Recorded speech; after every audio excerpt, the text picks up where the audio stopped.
नमस्कार स्वामी भक्तांनो, माझ्या स्वामीला अर्पण या चॅनलवर तुम्हा सर्वांचं मनापासून खूप खूप स्वागत आहे. स्वामी तुमच्या सर्व चांगल्या इच्छा पूर्ण करू देत आणि नेहमी तुम्हाला आनंदात, सुखात आणि हसत खेळत ठेवू देत.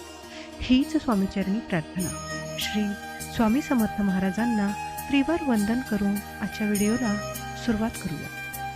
स्वामी समर्थ महाराज आपल्या भक्तांना एकटे पाडत नाही अशी मान्यता आहे. स्वामी समर्थांचे केवळ नाव घेतले की आधार मिळाल्यासारखे वाटते, असा स्वामी भक्तांचा अनुभव आहे.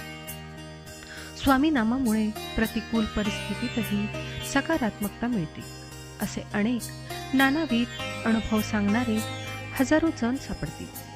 स्वामी महाराजांच्या अनेकविध कथा या स्वामी भक्तांच्या स्वानुभवातून पुढे आलेल्या आहेत. त्यातून सकारात्मकता आणि प्रेरणा मिळते, नवा विश्वास निर्माण होतो, स्वामीवरील श्रद्धा आणखीन बळकट होते, असे अनेक जण सांगतात. अशीच एक कथा सांगितली जाते.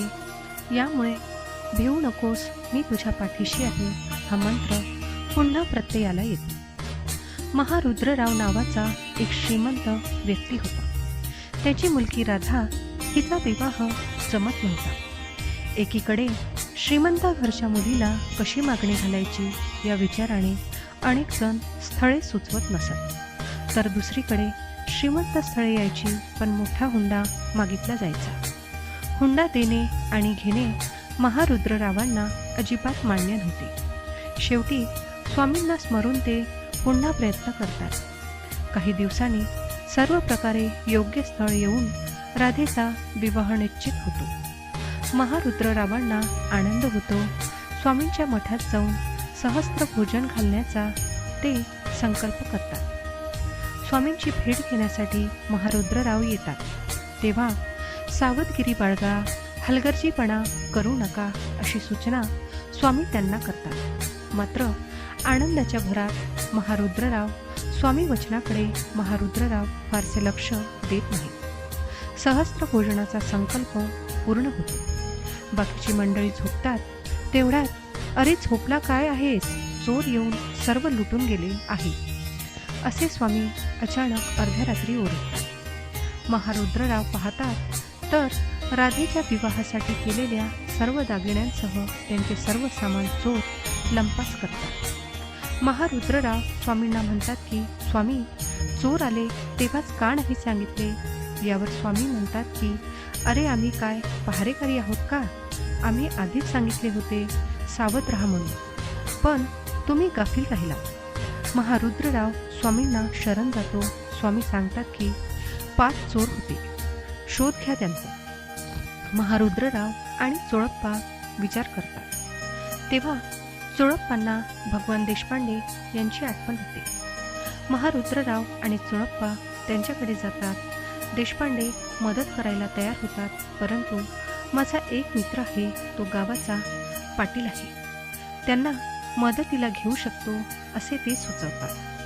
सर्वजण पाटलाकडे जाऊन त्यांना सर्व हकीकत सांगतात. पाटील चोरांच्या एका ठिकाणाची झडती घेतात. तिथे 2 चोर त्यांना सापडतात. शिक्षा कमी करण्याची लालूच देऊन अन्य तिघांना पकडण्यासाठी 2 चोरांना पाटील तयार करतात. ठरलेल्या ठिकाणी 3 चोर येतात आणि पकडले जातात. महारुद्ररावांना त्यांच्या सर्व वस्तू परत मिळतात. त्यानंतर ते सर्वजण स्वामींकडे येतात आणि म्हणतात की सर्वजण आम्हाला विचारतात की आम्ही स्वामी भक्ती का करतो? सर्व सुख असताना स्वामी उपासनेची काय गरज? तेव्हा मी त्यांना उत्तर देतो की स्वामी भक्तीने समाधान मिळते. आता मला जाणीव झाली की स्वामी भक्तीने आधारही मिळतो. कार्य करताना जेव्हा मन कामापासून परावृत्त होऊ लागते, तेव्हा सद्गुरूचे नाव त्याला धीर देते. सद्गुरू माणसाचे भय नष्ट करून त्याला कार्य करण्यासाठी प्रेरित करतात. यावर स्वामी स्मित हास्य करतात आणि म्हणतात की भिवू नको, मी तुझ्या पाठीशी आहे.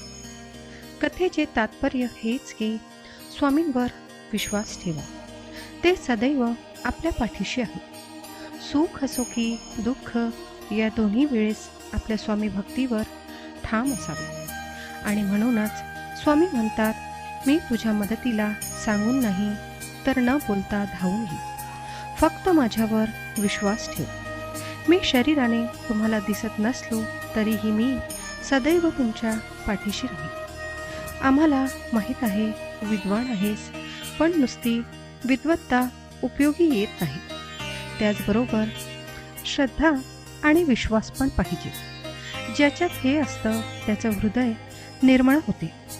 अशा निर्मळ हृदयातच ईश्वर विसाव्यासाठी येतो. कर्मावर विश्वास ठेवा.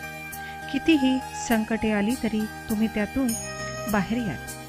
आपली इच्छा पूर्ण होणारच हा विश्वास ठेवा आणि स्वामींवर निशंक सोपवा. कर्म करत राहा, फळ हे मिळणारच. विश्वास ठेव, जिथे संपते मर्यादा तुझी तिथून साथ देतो मी. जो माझा हात पकडतो त्याला कधी कोणाचे पाय पकडण्याची गरज भासत नाही. आणि म्हणूनच म्हणतात, बंधन नाही स्वामी नामाला, अंत नाही स्वामी कृपेला. कुठेही कसेही घ्यावे स्वामी नाम, राहतील स्वामी पाठीशी धाम. श्री स्वामी समर्थ. जय जय स्वामी समर्थ.